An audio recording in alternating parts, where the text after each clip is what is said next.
Well, welcome to Black History Conversations. I'm Liz Millman.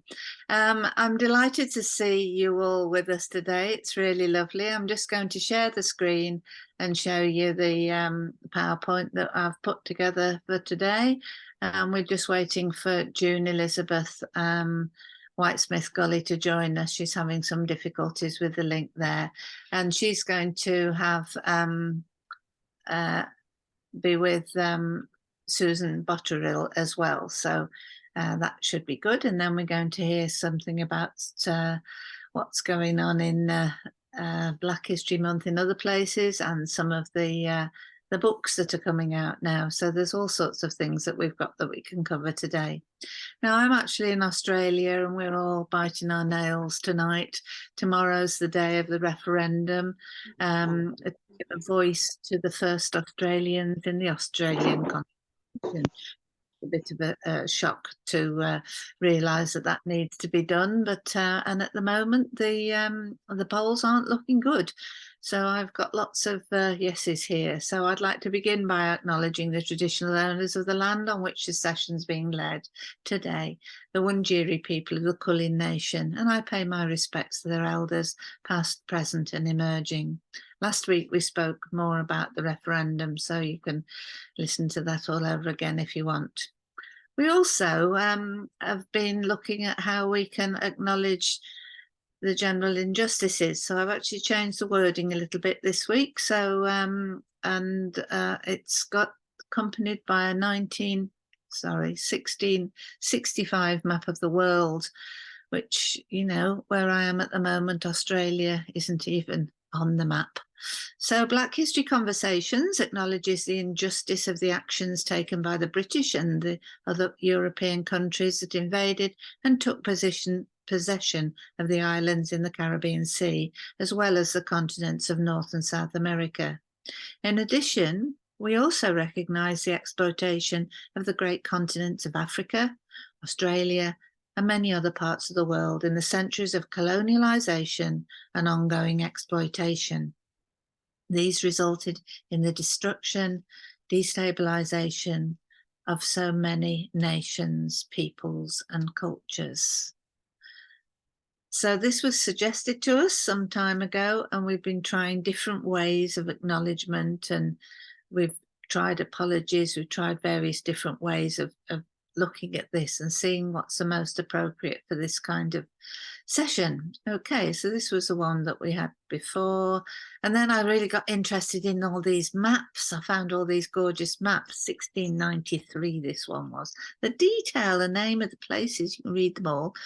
Picked out the one with Jamaica on, so we could have a look at that, and then made it a bit bigger for the Caribbean. Right, and then this one was I have to move something here. Yeah, this is 1700, and by this stage they were colouring the maps in. So I do find maps fascinating, and they can help us understand a lot about our shared histories. Okay, last week we had a really good session. We had Rosemary Caldicott and told us about her research about the Welsh slaver Captain Phillips and his enslaved captives, and also the issues going on in Brecon about the fact that there was a placard for him. And we also talked about the voice referendum in Australia. The week before, we had an interesting session where we looked at the story of the Jamaica box, now on display at Penryn Castle. So these were our Black History things that we were doing so far. So now I'm going to stop sharing because we're going to go over to June Elizabeth Whitesmith Gully, and welcome you and welcome your colleague there, June Elizabeth. You can do the introductions if you like. If you can manage to sit down so we can see your face on the screen better. Probably not. You might have to oh, good. Can see both of them. Wonderful. Lovely, lovely. Okay. Okay, good afternoon, Liz.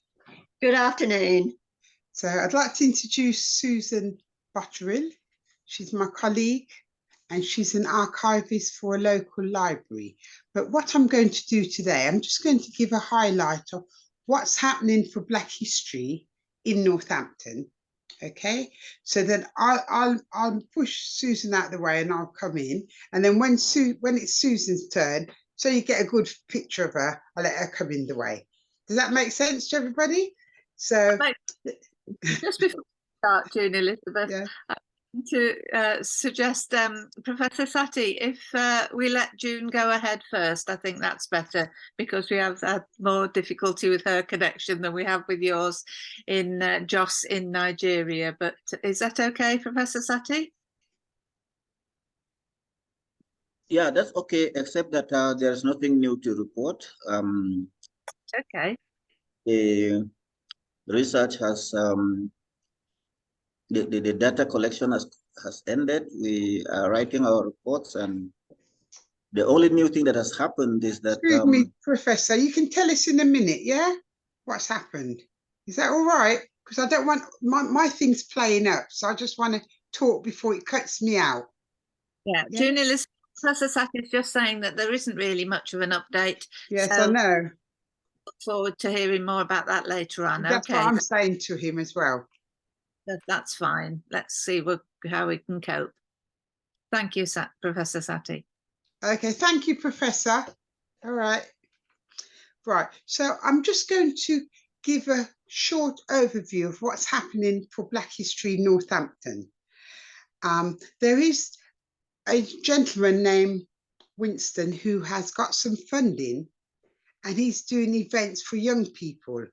And it's not just, it's right over the period, over the Black History period, and it's kind of making young people look at life, not just Black history, but look at life as history, you know, that everything is joined together.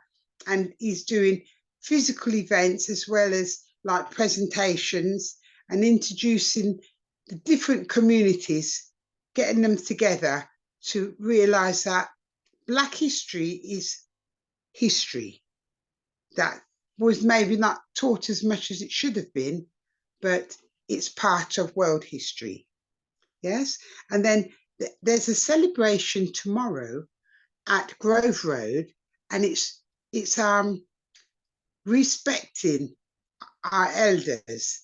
So they're going to have a special event where the elders are being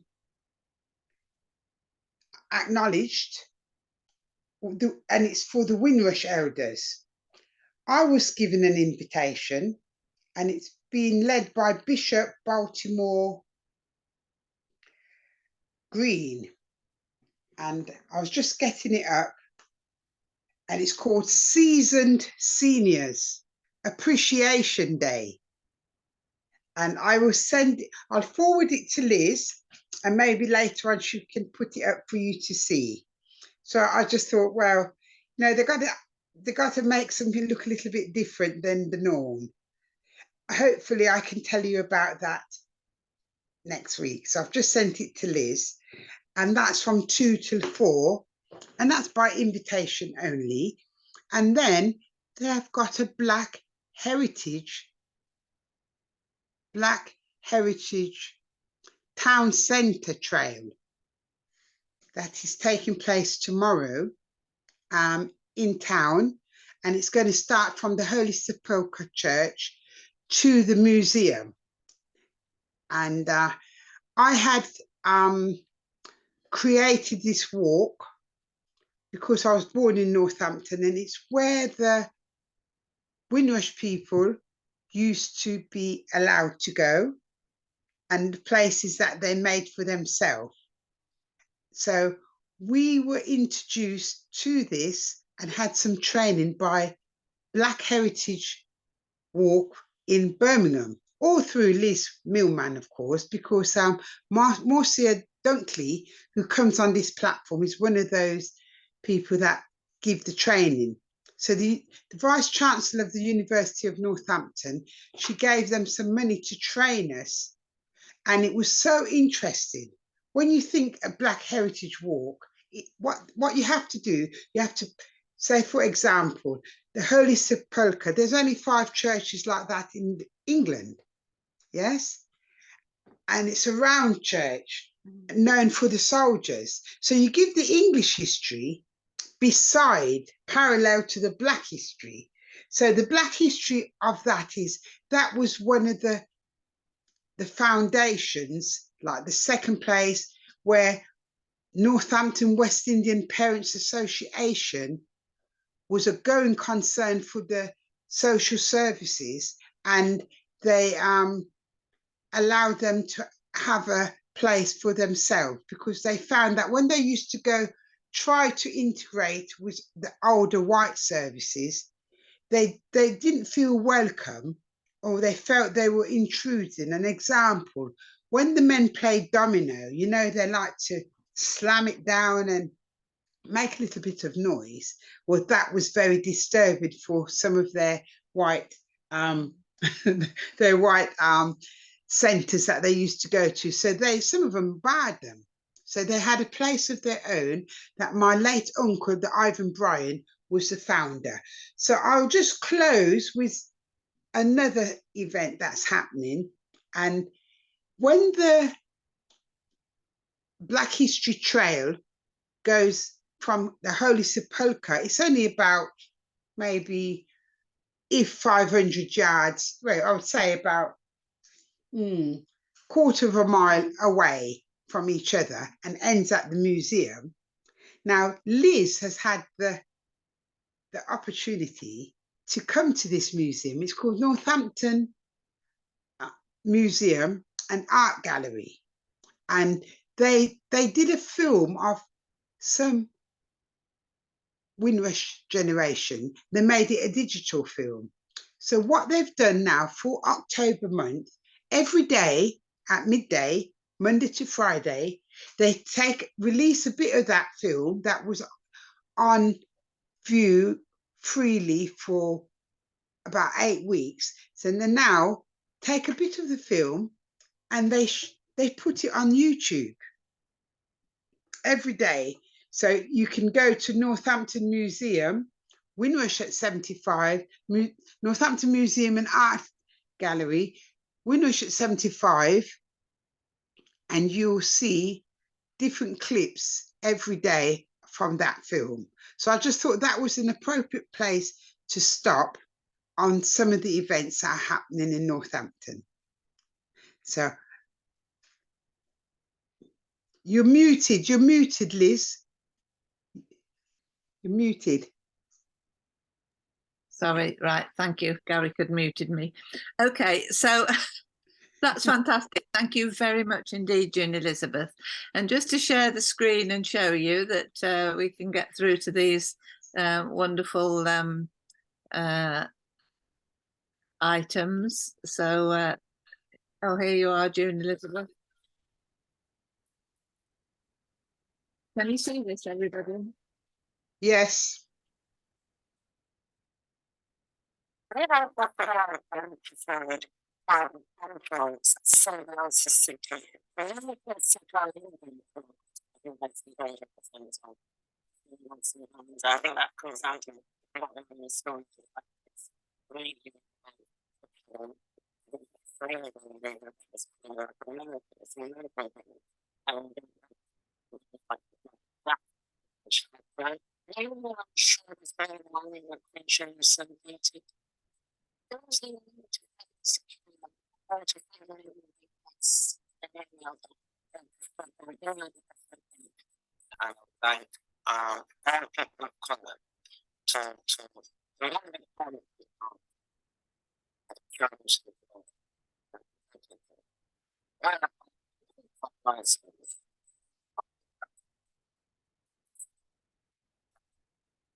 Well, thank you, Liz. We all couldn't hear the volume, but the majority of the people were introducing themselves about their identity.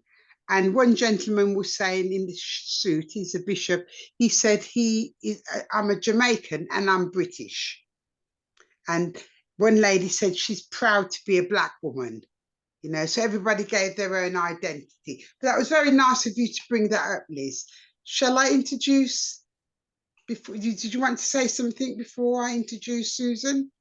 I think there was a problem with the sound, wasn't there? Yes, yes. Okay then, but Trey's just given us the link in the chat, so you can look it up on YouTube. So that's great. Thanks very much indeed, Trey. That's great. Okay, then please carry on, June Elizabeth. I'm pleased to see that you came on, Trey. I did tell Liz that one day you might do. Okay, so I'm going to move along now because I'm lucky to have Susan here. I'm moving out of the way. So if you come here, then they've got you. So you introduce yourself and that's fine. It's ready. Okay. Hi, everyone. I met June Elizabeth a few months ago, but I'll give you a bit of our story. I've been a volunteer at Abington Library for about 13 years. Actually, last Thursday was the 100-year-old birthday of the building. It was a church until 1939 and then became a library. In more recent history, it is now a community managed library. So the Friends of Abington Library actually run the library for the council and it's not staffed anymore. But there's been quite a few changes since we've taken over because we've diversified greatly from the limited offer that was given, not only with the volunteers, but with the subjects that are discussed. We now have multicultural volunteers, so we sort of have diversified, shall we say, in more than one way. June Elizabeth actually came to speak at the library at our Thursday club, which is, shall we say, our seniors group, our adult group, about Windrush, and it was very well received, and it happened to be the day of our 100th birthday, which was quite appropriate because it's Black History Week.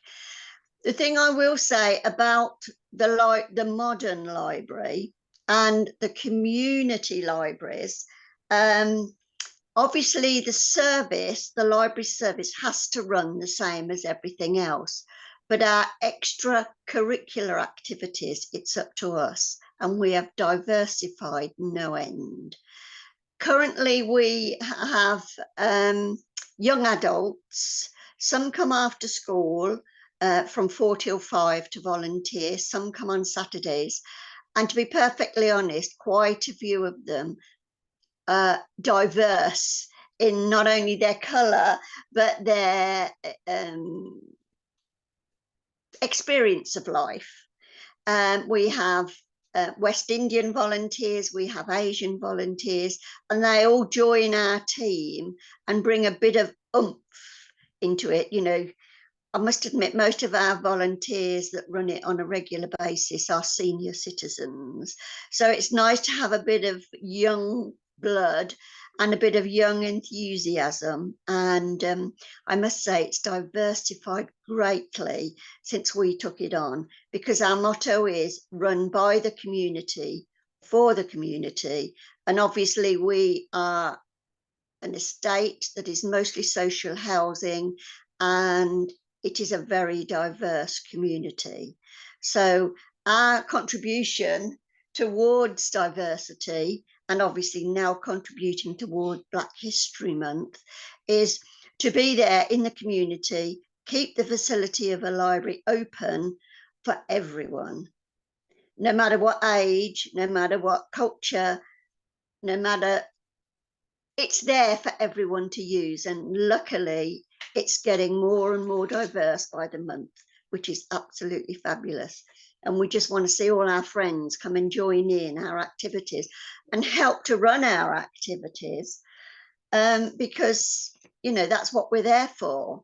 as I say, the library opened in 1939, where you can imagine the culture and the ethos was to get people to read, when literacy was the main thing.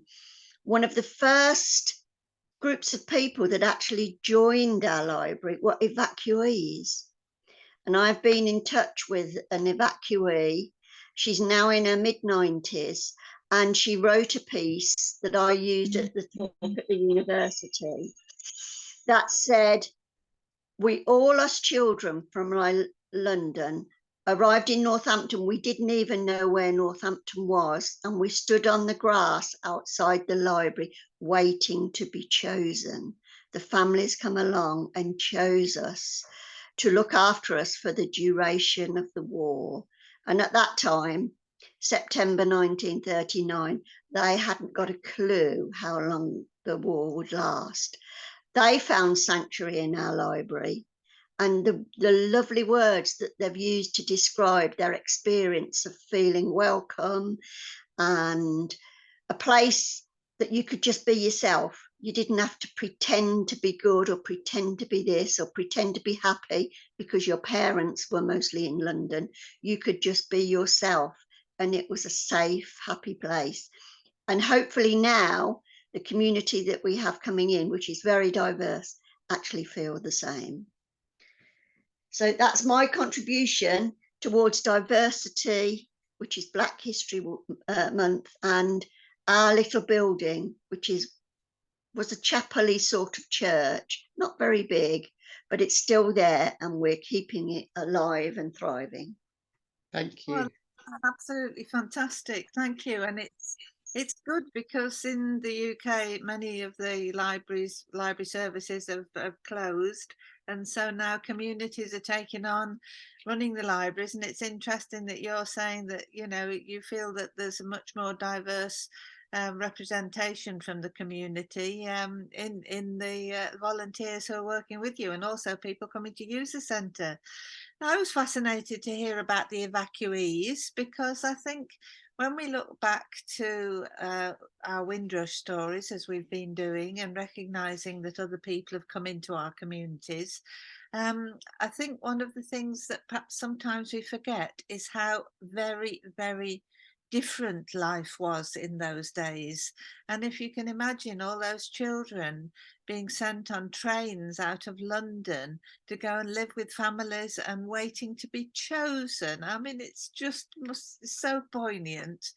And then they would have to relate back to their families, and in some cases some of their families were no longer would have been there, and there was so much disruption with the loss of both people who were fighting in the wars and people who were killed in the bombing raids in London. So yes, such a poignant story. Thank you ever so much. That's brilliant. Thank you for coming along, and we're really glad you've been supporting June Elizabeth with her activities. I just want to say the word chosen was her word in her letter to me. Yeah. Well, thank you very much, Sue. As Sue said, she met me at Rest Park in Bedfordshire at a conference, and a conference again in Northampton University, where I'm doing my MA. And she asked me, could I do a Black History presentation, which I delivered last week. Yeah. And I brought my tin of Celebrations, and I played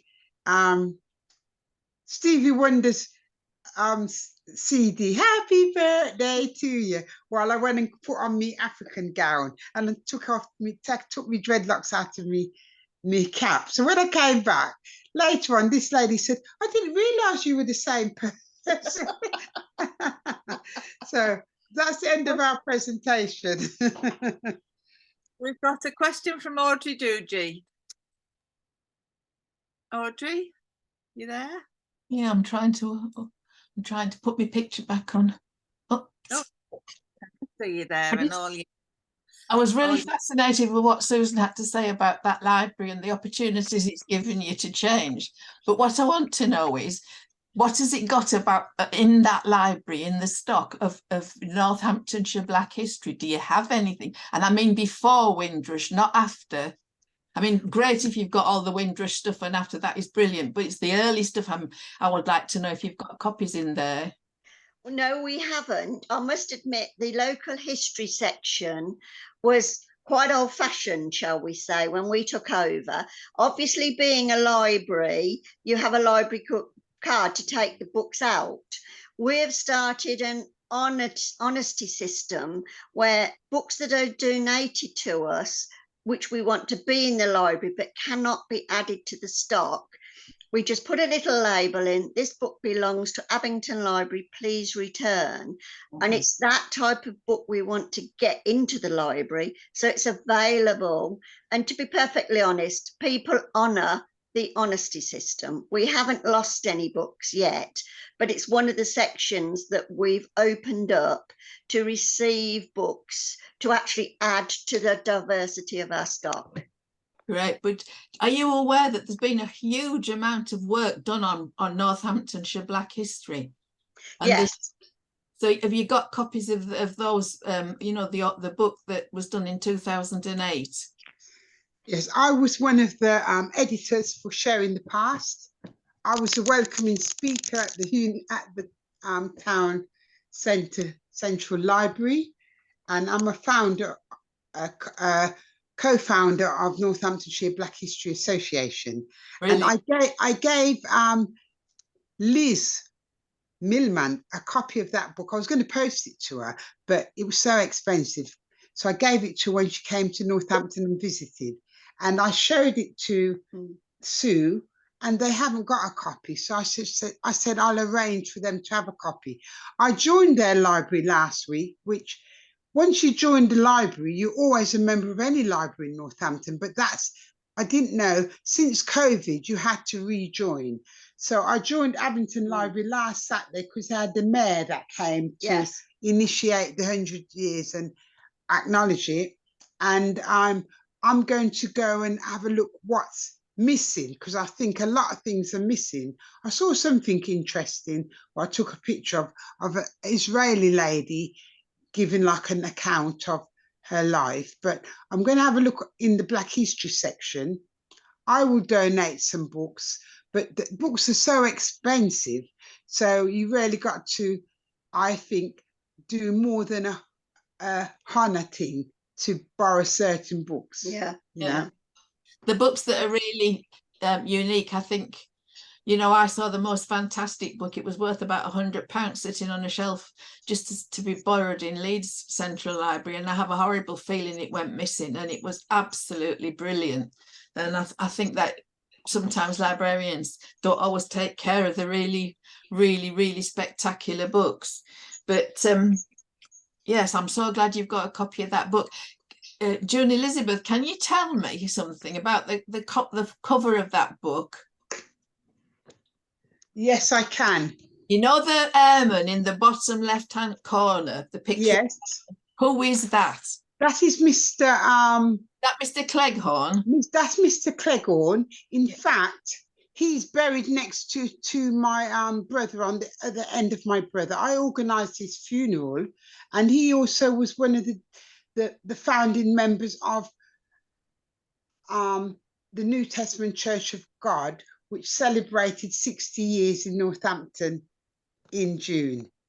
Right, now, and his wife is still alive, Mrs. Cleghorn. Yeah, I thought she might be. Now, I've got a database of airmen, right? Yes. I've got 2 George Cleghorns on there. Yes. Right? So I'm trying to find out which one he is, right? And if you just bear with me 1 minute, I'll tell you what the middle name of one of them is. I've only got one with a middle name. So okay. I've got a George Cleghorn and a Rupert George Cleghorn. No, his is George Cleghorn. He's just George Cleghorn. And he died 7 years ago. No, yeah. he died 17 years ago. Yeah. Right, on June the 9th. I'm not looking at anything, but I'm telling you out of my head. Yeah, that's brilliant. That is lovely. Right, now wait a second. And that's his second wife that's alive. Yeah. And her name well, in fact, she's cousin to Bob Marley. Oh my goodness. And she lives not just round the corner from the Abington Library. Right. Yeah, and I know where she lives, but I'm not going to put a name out there. Maybe one day I'll do a Zoom from there and you'll get to see her.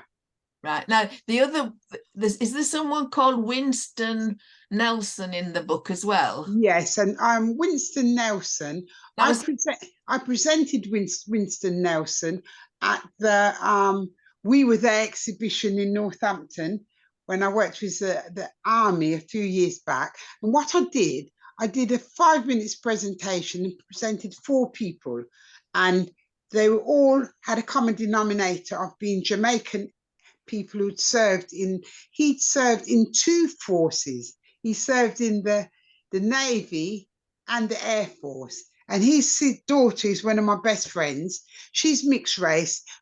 He married an Irish lady. I don't know if you wanted to ask me a question. Yeah, I've got loads of questions because, as I say, I'm doing this database and I'm trying to get all Can I just advise, maybe, I think Liz might agree, we can come back to that another time, or you can talk to me, because we've got another gentleman who's going to talk. All right. Maybe we've got time later, but Liz can give you my details and you can contact me anytime. As you can see, I've got it in my head. I'm a living archive, and I've got the books beside me I've just put them all away yesterday, and I got them in my library upstairs. But because I was an editor, I was one of the chief editors, I can just tell you straight away without going to the books. Right. I looked on the shelf this morning to try and find my copy. I knew exactly where it should be, and it's not there. Okay, then. All right. Thank you. No problem. Okay. Well, I think this has been the best conversation. Black History Conversations is about us talking together, and that's absolutely brilliant. And Audrey, I could see you were dying to get in there with more questions, so we'll see how the session goes on. Garrick had his hand up for a little while. Garrick. Just a point from Sue's presentation talking about the library, and one of the things that we try to encourage, Sue, is sharing information. So, you know, the grandchildren, the great-grandchildren, friends and family, share the information, because we need to educate each other. And don't take it for granted that those people will know what you know. So it's important that you share that. That's brilliant. Absolutely brilliant. Sort of take on as archivist. So I'm keeping lots of records. So that's a good thing to spread the word. That's great. That's absolutely great. Now, one of the things that we did a while ago, and I think we need to revisit, is that I contacted the British Archives in London, and we had one of the Black History Conversations. We had a representative who's working with them, a lady who's working with them, looking at how to archive the Black history stories from different places around the country. So Audrey, I know how much work you've done, for example, in your area. We're hearing here about what they're doing in Northampton this year, and what's, you know, the things that have been done in the past to tell the story of the Black history of the area. And June's mentioned several publications. So that's one thing that I'll take on this week, is to follow that up, because otherwise you can live in one part of the country and have absolutely no idea that there's so much research being done in another part of the country, or you may be in a part of the country where there's not been much research, and so you're the first one who's really unpacking all these stories. That's fantastic. Thank you so much to you both. That's really, really good. And I know you're really busy. It's Black History Month, June Elizabeth, and you run off your feet doing this, that and the other, but congratulations and well done on all the work that you're doing. That's great. I'm just going to check now and see, and then we'll come back to talk with different ones about what's happening in their area. But I'm just going to see if Professor Sati is still listening in. Professor Sati, are you still there? Yeah, I'm still around. Lovely, that's great. Well, you were just saying a little bit about the fact that there's not much to catch up on, but I think Mm. few of us who are on the screen today, who've joined us today, know about your project at all. So Professor Saty is from leading historian from Jos University in Nigeria. And what Professor Saty's been doing is he's been doing the local history research in his communities around Jos. So just tell us a little bit about it, will you, please? Okay, maybe before I get there, I just have a quick comment on the presentation of excellent presentation of June Elizabeth. And what struck me was the opening sentences that resonate with how we feel here in continental Africa. And the point she made was that Black history is considered to be history and therefore part of world history. And that's a very interesting point for me, because that's how we look at history from this side.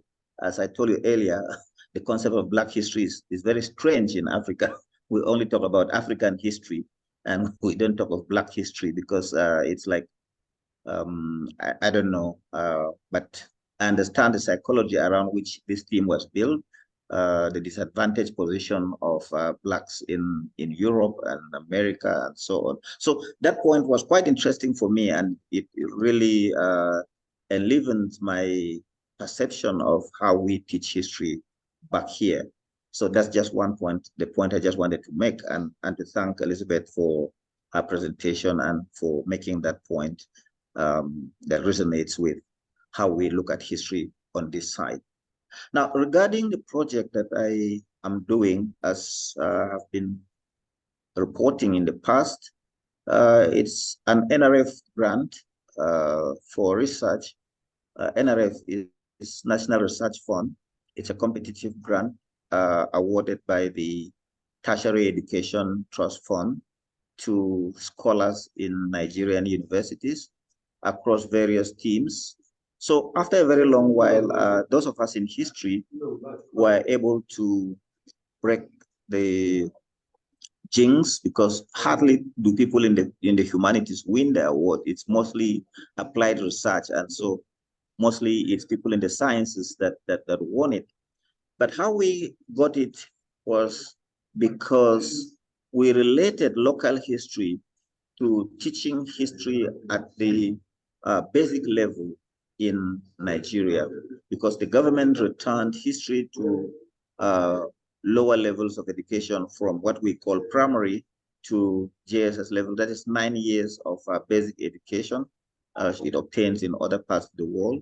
So we wanted to see how we can generate local materials for teaching history at that level. And that meant that we needed to collect oral information and publish or unpublished information on the local histories of the over 50 ethnic groups in Plateau State. And in doing that, the 12-member team shared the ethnic groups among themselves. So we said those of us that are professors should take 6 ethnic groups, the younger ones should take fewer, and then go to the field, generate the data, and write up the report. So as I reported in previous meetings, we have generated the data from the oral sources, and we are at the point of compiling them into full text. But the challenge has always been how university professors who speak high-sounding grammar can now write text for lower levels. So it has taken us so much time to write the text, because you have to find the appropriate words that can easily be understood by teachers at that level. Otherwise, if we write very tough grammar, the teachers who mostly may be NC or people with diplomas may not be able to understand. So writing it in simple English is the biggest challenge we're having, but we're struggling with it. In my own assignment, I've written 5 of the 6 groups that I have, and then the others have written 2 or 3 of the 4 that they also have. Now we're planning to have a team retreat so that we can now look at what we have done, agree on whether the language that has been used by others have been tough or we are all on the same page, agree on a uniform structure of reporting, because we are responding to universal basic education curriculum. That is the 9 years basic education curriculum.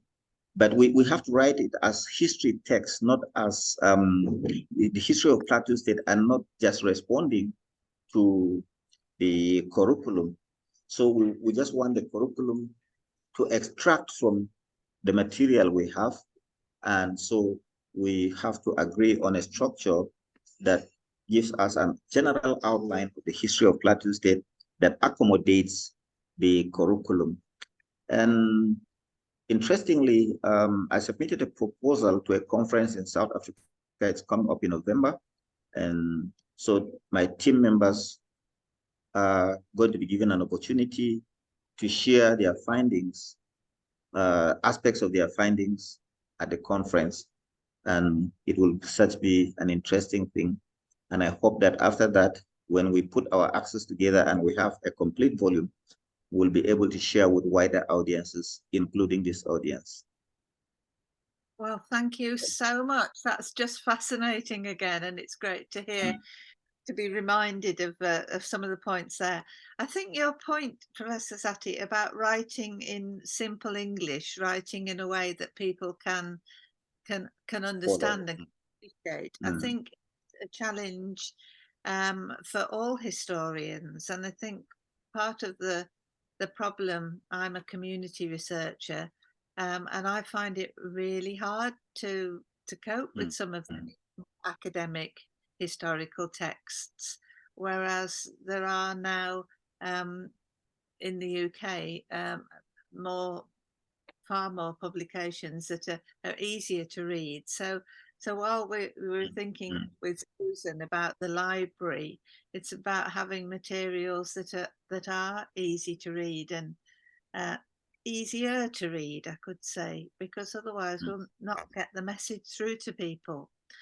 Exactly. I think things I'm going to say about libraries as well, Susan, is that I know in the past I was a practice in libraries is that books that look a bit tatty are taken off the shelves and not there anymore. But some of these classics, the books about history, they are classics and need to be kept and protected, even if they do look tatty, because once they've gone, we won't find them again. But nowadays, sure, online as well. So I don't know, Professor Sati, whether your publications will go online as ebooks. I'm not sure, because it depends on the contract that the funder will allow. If they want it online, which is what we want it to be for the wider audience, that's fine. But if they restrict us and say we must only publish for the local community in Nigeria, that will also be fine. But what they say is that, or what we propose to do is that after writing this basic text, we would have to publish academic essays from this research. And in that case, I could take 1 or 2 ethnic groups from the 6 that I work on and maybe publish an academic essay on that. So that will be highly argumentative, that will be highly academic, and it will contain all the polemics that academic debates will contain. But this other one, no, it's completely a teaching material and cannot be too academic, and because it's going to be in the equivalent of Harry Johnson's The History of the Yorubas. It's basically going to be a narrative that anyone can take and read. It may not be actually the truth, but it is something that the people say is their history. So what we will now take this to the academic plane and say, is this really what is there? But for those younger people, let them know something basic about their history. That's all. I think it's So just fascinating. Yeah, so we hope to have 2 different publications emerging from this, or in fact 3, because we are going to compile the oral interviews and publish them as oral history texts. Gosh, that Exactly the way the people related it. Then we're going to have this one for teaching at that lower level, and then we're going to have academic debates emanating from these materials.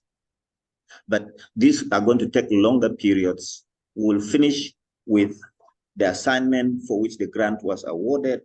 Then we move to the academic one, and that can come over the ages. It's great, but it's all steps along the road, isn't it? And it's so interesting to hear about the different thoughts and plans that you've got. Garrick suggested that there's an Easy Read Society. Is that right, Garrick? Is what? Yes, there is. And sometime the Plain English, there's another organization known as Plain English. So when you produce things, you then pass it over to them to make sure that it's compatible with those people with learning disabilities and neurodiversity issues. That's interesting. It's the Plain English Foundation, I think. Yeah. One that I've found online, just looking straight away. So maybe we can have a look at that, because it's something that fascinates me, because I was my specialist area was adult literacy and helping people get access. It is a challenge, for all of us. To sometime we go over the head of pupils, so we have to sort of come back down. And it always says keeping it simple, try and keep it simple. Don't use too much of a jargon and academic words. So there are different ways of addressing your particular audience. Yeah. Are you now, English, now, Professor? one quick question though. Does the Plain English Foundation have a website? Are they free to use, or they are commercial? I'm just having to check this, because I'm in Australia at the moment. So when I do Google searches, I get Australian things up first. And I think the Plain English Foundation may actually be an Australian thing, but it doesn't matter, because we still have to speak English here. So that's definitely, that's just plainenglishfoundation.com. And then I think there's a crystal mark, isn't there, in the UK, which you can get to show that you've presented something in a really simple way. I'm just Googling that busily at the moment. The crystal mark, and that's crystalmark.info. No, maybe that's not right. No, I'd have to look that up for you again. I'll look it up for you, Professor Satie, and I'll email it to you. I don't want to give you the wrong information. And June Elizabeth's got her hand up, but I was just going to make a point about the reference you made to June Elizabeth, explaining that Black history is a part of history. It is history. Because I think that's so important for us. And I'm aware that when we're busy talking about Black history, for people in Africa, it's obvious your history is obviously Black history, it's African history. And I think one of the issues for British people is that our history is actually a shared history, because we went to so many other countries and interfered there in all kinds of different ways. Interfered's a polite term. So I think shared history is really important, but we also have to recognise in Britain the contribution and the stories of Black people who've lived in Britain, and that's kind of a difference for us. So it's an element of history that fortunately many people have written their own stories, and many people have researched as well. So that's why I think we have that. And also in America, of course, the story of Black people in America is the Black history of America, and it's very different to British Black history. So it's we wander around exploring different histories, different aspects. We come across all of these. So thank you, that was good. Let's see what June Elizabeth's got to say. Right, I go from one thing to the other, but I put it all in less than 2 minutes. Number one, thank you, Professor Sati. Thank you very much. That was very interesting. And, I just wonder if you have connected with, what's that Nigerian lady in Canada that writes those books for the children, Liz? Bumbi. Bumbi, I put Bumbi down. Bumbi, yeah. Yeah, I don't know if a professor has met that lady, and that's number one. Number two, we were a bit late. Sue and myself was a bit late. Let me come in now. Was a bit late, and I'm not sure if everybody had introduced themselves before they came. So Trey Ventor Griffiths, who's doing his PhD in the Windrush Caribbean, his people who were in Northampton from a certain period of time, he's on the platform, and he was a gentleman I'd mentioned one day if he was up to it, because very busy, he could come and give us a update on his PhD, what he does in presentations. He's been introduced to a lot of elders and people that have contributed to Northampton's Black history. And the last thing I wanted to mention, well, the second to last, the books that you mentioned that are tatty, isn't there a way that they could kind of preserve the covers, put a new cover on? And then, when you mentioned Black history, I'm an editor and a author to Black British History that was out in 2010, and my chapter was a co-author, Encounters with Bob Marley and Reggae Music. So somebody said to me, what's Bob Marley doing Black British History book? Well, I said, well, his paternal grandparents were British. They were Scousers and from Essex, so he got the passport to get in the book. Right. And then last week when I was talking with Liz, as I closed, I'm not giving another presentation, as I closed, Liz was checking with me, what am I doing for my MA? I'm a Black history researcher, for over 4 decades, but I'm doing English. This module, this is my second module, it's exploring English society from 1500 to 1750. So I said to my professor, I said, I wonder if I can, does it matter what country that I do the research? Because English was all over. So he said, I think you've got to look at the books, and it's got to be within the English England. But on the 6th of December, they're doing Black people in England. So as you were saying, history is our history, world history. So I've finished now. Thank you very much indeed, June Elizabeth. I think my comment to you was that we could do with knowing more about what these English people were doing in the countries around the world, and certainly I'm sure you could have done a very interesting bit of research if you'd focused on what English society was like, for example, in Jamaica or in the US at that time. English society wasn't just restricted to England, and never mind about the wider British Isles. So that's really interesting. Thank you. Now, Trey, I don't know if you're listening in still, but Trey, if you are, then it would be wonderful if you'd like to do a presentation for us one of these Fridays.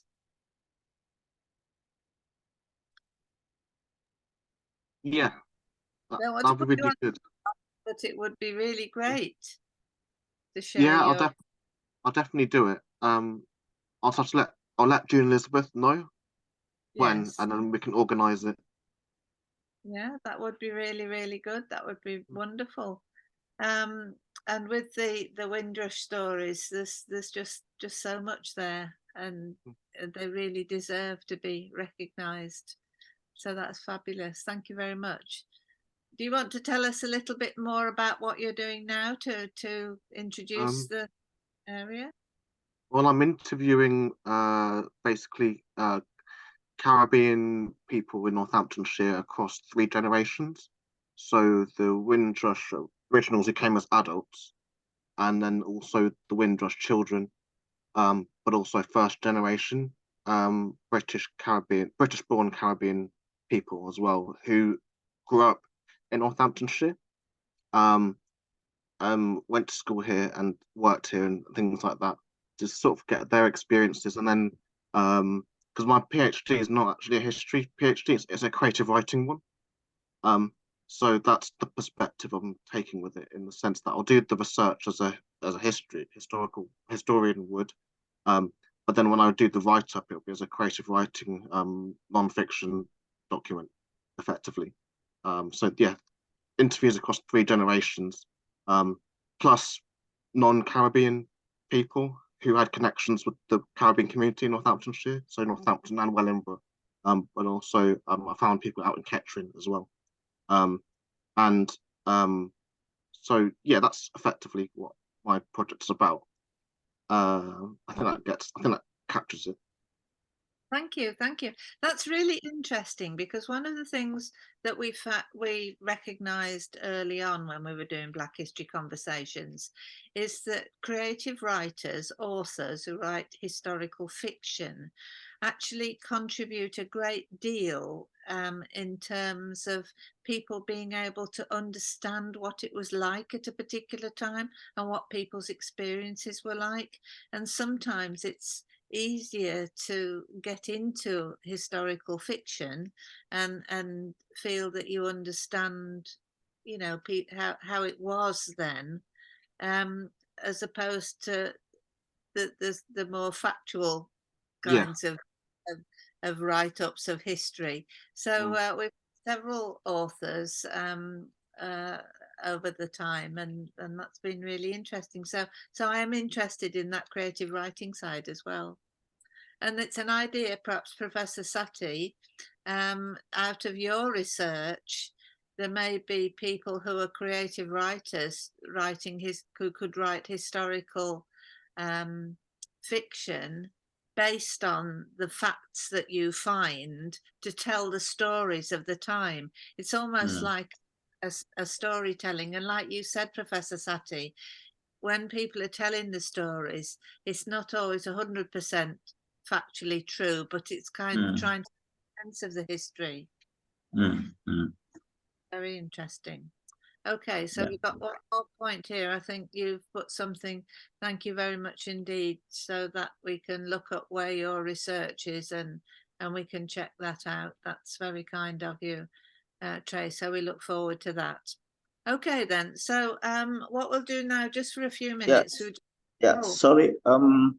June asked me a question whether I was connected to a lady in Canada. I think apart from Bumi, I am not sure I know any other person. And Bumi has featured on this conversation. But if this Bumi, we have met in this forum. It is. But if it's a different person, No, I would be happy to be introduced to. Okay. Yeah, she does a lot of African history stuff. Yeah. Okay, I thank think you. Oli-san we're talking about, isn't it? Yes, that's the one. Right, okay. Garrick, do you want to say anything else? Yeah, just a point with Trey. Trey and I was on a program in Liverpool not so long ago about Windrush. But Trey, your name, Griffiths, origin is Welsh. And I'm also recruiting members for the North Wales Jamaica Society. So when you get a chance, go online and have a look at North Wales Jamaica Society and have a look at the work we're doing. We're recruiting members. I'm a Right. member. I'm a member, Trey. Yeah. I Excellent. will, thank you. Yeah. Okay, now Trey, I'm not sure. You've got such a fabulously interesting name. Trey Ventor definitely isn't Trey and Ventor. They're not English names, whereas No. Griffith we know is a Welsh name, but it may be that Griffiths comes back to your Caribbean heritage because there were many Welsh people over there and their names got allocated to people after emancipation. Well, Griffith is Welsh, but via Jamaica, where my dad's family come from. And the Griffiths is all settled in Birmingham when they came in the 60s. Oh, right. And Ventor is Grenada via Right. France as well. Right. French color. Well, it's the name of the slave master. And if you go into the UCL database for slave compensation, you'll find, if you type in Ventor, you'll find the name Ventor for St. George's in Grenada. And there's only 4 entries, so that's pretty conclusive. And all my family are still in St. George in Grenada. So that's where my family come from. But like anybody who's of Caribbean heritage with the European last names, it becomes increasingly challenging to track prior to slavery and colonialism and things like that. Yes, it is. It is difficult, very difficult. I was looking at a website. It's called A Bundle of Ribbons, I think, and it's a lady who's been really interested in researching the family histories of people from the Caribbean, African people from African heritage in the Caribbean. And I've asked her if she would come and talk on one of our sessions, so I haven't heard back from her yet, but that could be an interesting link. Okay, I'm just going to share the screen for a moment to find out where I'm looking at here.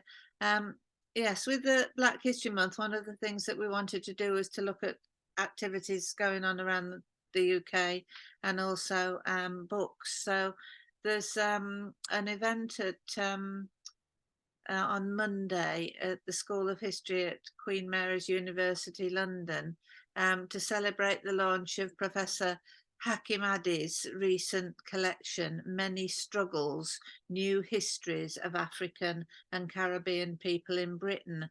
And I thought that sounded really interesting. It'll be a book I'll try and get hold of somehow.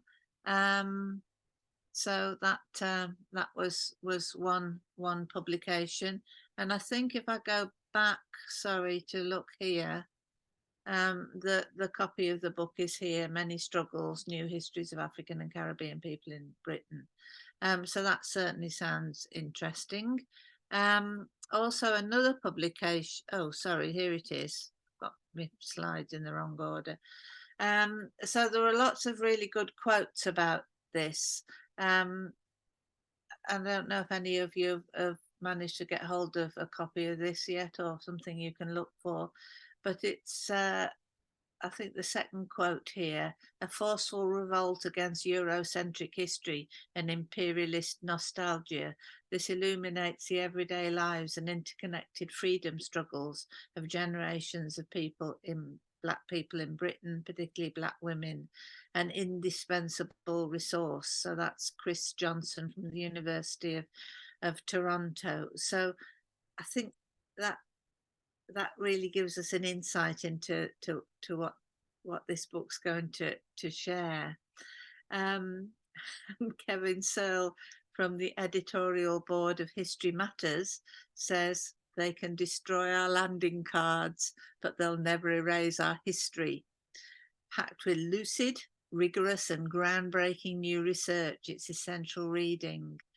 And I don't know what the situation is now with Professor Hakim Adi, but I know there were issues with his university and and his department. So we need to follow up on that. I don't know if anybody knows. So that sounds to me to be a really good publication, and I think this is yet more quotes from people to explain about this particular publication. Okay, so then the next one that I saw about was Freedom Seekers, Escaping from Slavery and Restoration, London. There's an interesting poem here. I'm not going to go through it, but Freedom Seekers reveals more of the histories from 1665 to 1704. So this is University of London Press. Now, this long piece of information here, which I've got to go back to, Audrey, I've just put up your email here. So I don't know if you want to come online and tell us about some of the things you were sharing with people, because you were saying that, you know, new stories and new characters to be interested in. And you're telling us about, this is where I found the information about the Freedom Seekers. Audrey, is there anything you want to share particularly from this, or shall I just pick out a couple of points? You can pick out what you like, you know, from that. But I just want to point out to everybody this Freedom Seekers book, Escaping from Slavery and Restoration in London. It's not just, it really explains what was happening to Black and Asian people in that era, you know, before 1700 in Britain. And you can download the book for free. All right. Online. So it's on a JSTOR thing. Anybody can read it. What's the echo there? Is that something to do with me? I don't know, Audrey. I'm sorry, I can't hear it. If everybody put themselves on mute, it'd be easier. Okay, right. Okay, so thank you for that. Now, can I just have a quick word? Say to Susan that you know, a lot of these old books, when the library gets a new book, and then it's after a while, if it hasn't been read very much, sell it, right? Well, I just wish that some of the libraries would make an arrangement with a Black History kind of archive, and then let them know when these are for sale, because sometimes they go for very small amounts of money, £1 or something, but they go to anybody who picks it up who might not be the least bit interested. So it would be really helpful if libraries, when they had book sales, would donate to you know, to somewhere that you know, appreciate the book. Does that make sense? It does make sense, and it also would make sense to have Black History societies across Britain, where these stories, the local stories, were researched and kept, and also a collection of materials. Because if we're to crack this ignorance that British people have got about our shared history with the rest of the world, then and our shared history of what's gone on in our own country, other than, you know, when we think of Georgian times, we think of those ladies with tight frocks on and sitting around doing nothing. We don't think of the other aspects of history at that time. Excuse me, can I just respond to the last few little bits of conversation? Yeah. I've already spoken while we're on mute to June Elizabeth about, because we do have a budget for stock books in the library, and they cannot be taken out without your library card, so we know who's got them. I will add some of these books. I will take it for June Elizabeth to advise me on which is the best. What I will say about the damaged book, shall we say, we actually keep some of them on our honour system, because the book stock that's library books, in inverted commas, have to be of a certain standard. The other comment I'm going to make is we have a partnership with an independent bookshop where books of interest, we donate them to them so that they can pass them on to anybody that's interested. So nothing gets actually thrown away until it's really rubbish, if you know what I mean. We purposely move them on, that if we can't hold them in the library, that we pass them on to people who can share the subject matter.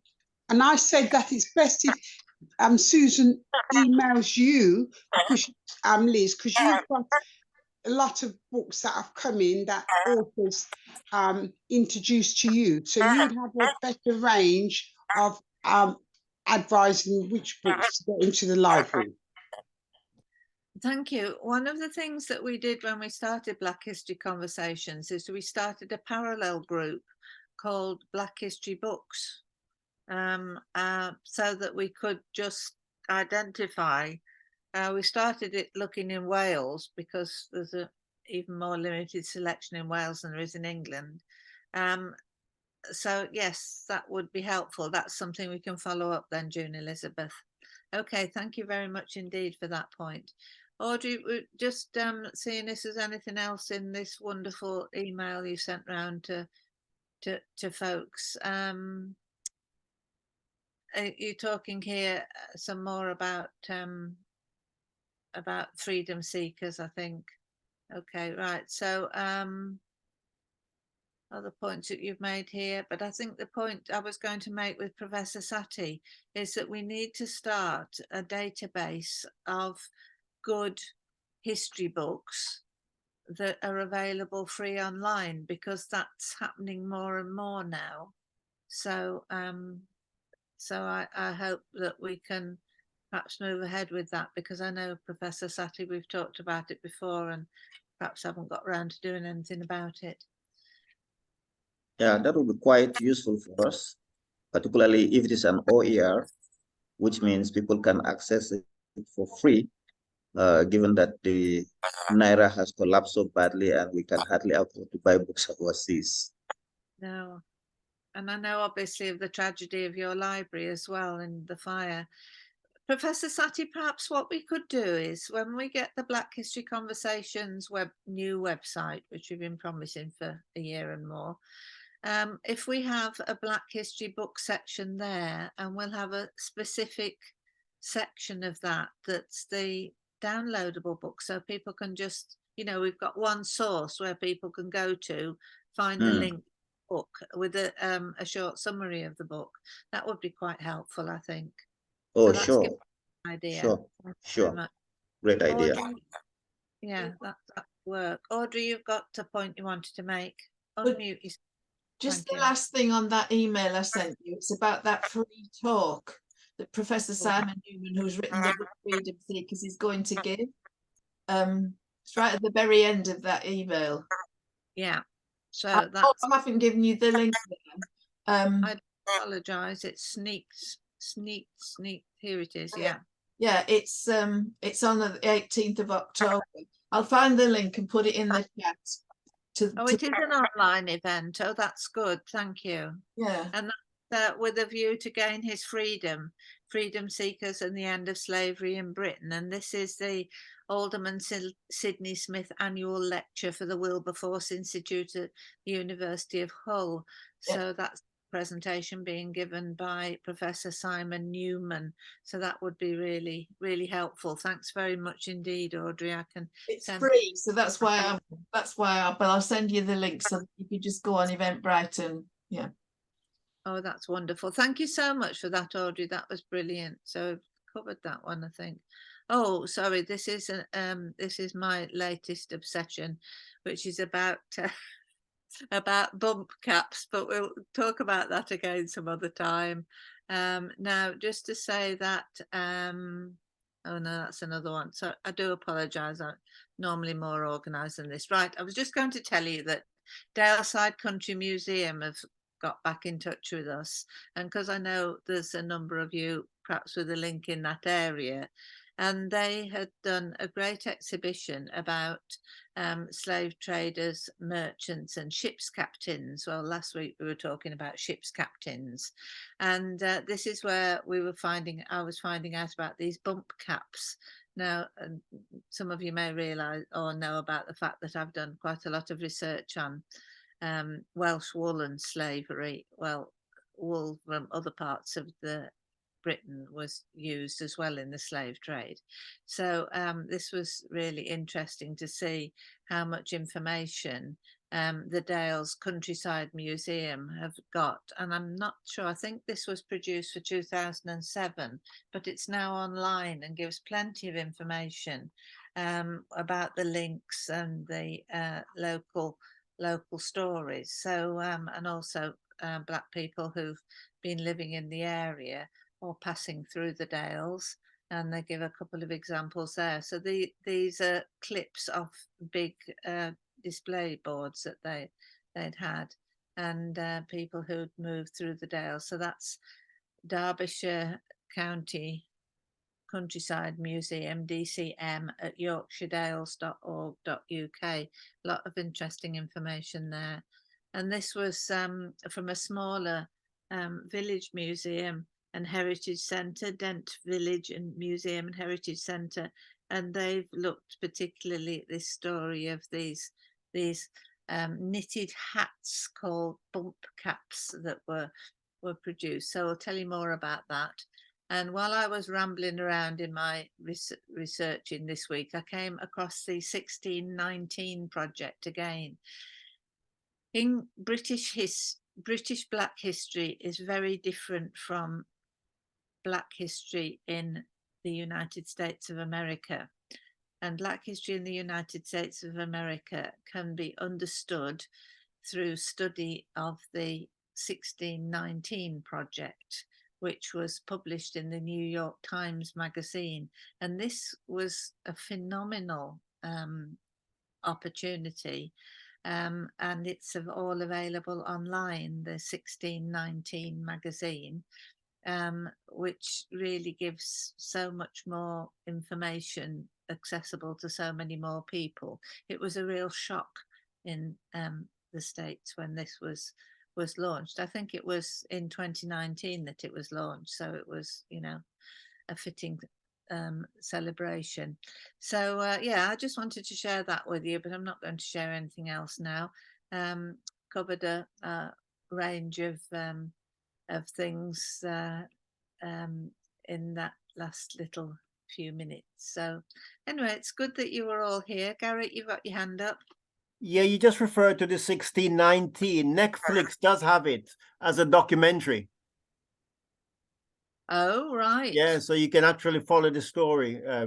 So there's some really good good publications, and thank you very much, Audrey, for putting the information for the Eventbrite Hull lecture. Thank you very much indeed for that. That's great. So I think I'm just going to thank June Elizabeth and Susan Botterill very much indeed for preparing your presentations and thinking about how to share what's been going on in Northampton. Thank you so much. That was absolutely brilliant.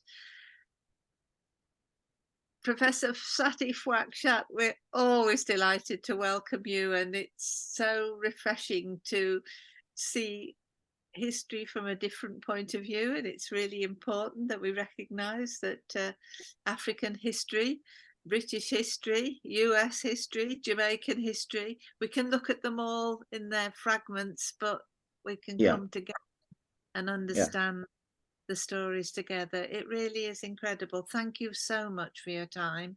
Trey, we look very much indeed to hearing about your studies and what you're doing to research the stories about the Windrush generations in Northampton, but also as to how you're going to consider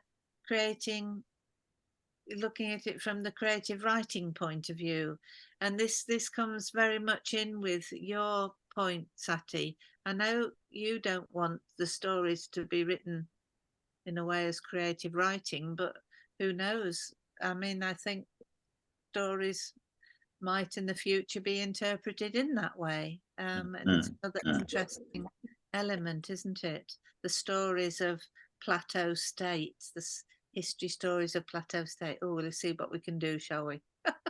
Yeah, that will be interesting. And perhaps maybe from the fiction, we can have movies around the stories. So it's possible. many possibilities. Yeah, well, with the Nigerian what do you call it, Nollywood? Yeah, great to get some films, and I think people are finding different ways of telling history. There's a project going on in North Wales at the moment about a lot of African students came to North Wales to study at what was called the African Institute in the late 1800s, and now they've got a group of young people working for 10 weeks, and they're going to present the story as a cartoon. So that's going to be really interesting to animate the story. Audrey, it's been delightful that you've joined us. I really do appreciate it, and I very much appreciate the conversations we've had this week. Can I just comment on the last thing you said about the African Institute? There's young historians in London, young historians, they've done a lot of research on one of those students who became a nurse. Oh, yes. Do you know which student it was? No, but I'll send you an email about it. But the young people, if they don't know much about it, might like to join up with young historians. That would be interesting. I know Chief Thomas was doing some work with some young people in London, so maybe that's, or Norbert. Hakim Addy that's had to do with these young historians. Sorry, is my sound funny? Yes, it is. Yes, it is going a bit, I don't know. Sorry about that. It's been funny here. But Hakim Addy had something to do with it, with the Young Historians Project. All right, then. You send me an email and we'll follow that up. That would be great. I am just stunned, though, I have to say, that we have people on the screen. Professor Sati from Nigeria. I'm in Australia. The rest of you, I think, are somewhere in England, but it's just amazing, and it's real time. It just works, doesn't it? Alison, you've been so quiet and you've been listening. Is there anything you wanted to add? You're unmuted. No, I was just kind of catching up and listening to what you're saying, and when I was, is my sound going off for me? No, your sounds fine, thank you.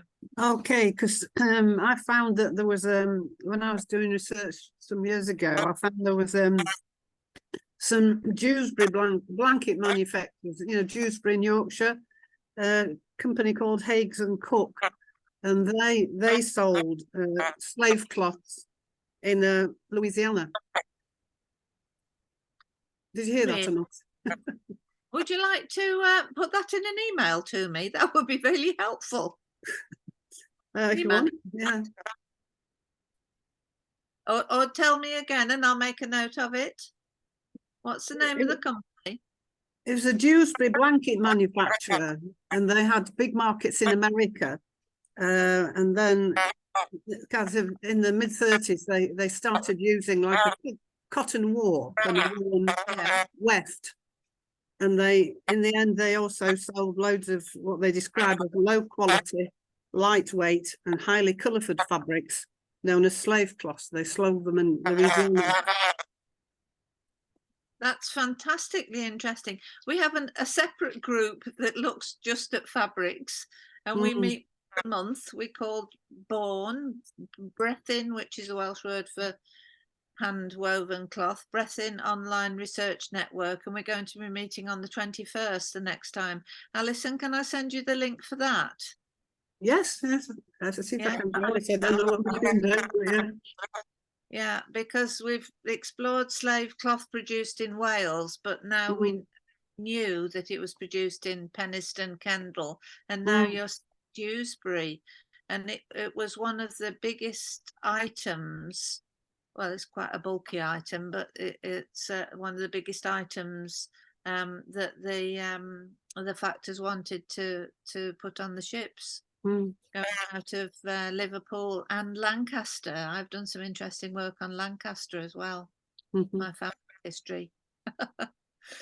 We haven't got any plantation owners in the family, but sure there were some traders. Right, thanks very much, everybody. Have I thanked everybody now on the screen? Thank you so much. That's really brilliant. Garrick, thank you as ever. And I look forward to talking to you, Garrick, at 7 o'clock on Saturday evening for me, which will be 9 o'clock in the morning for you. That'll be great. We'll catch up. Good. All Okay. right. Take care. All Bye-bye, right. everyone. Bye-bye. Audrey. Bye then. Bye. Bye. Bye. One love. Bye, everybody. Yeah, Bye. bye. Bye.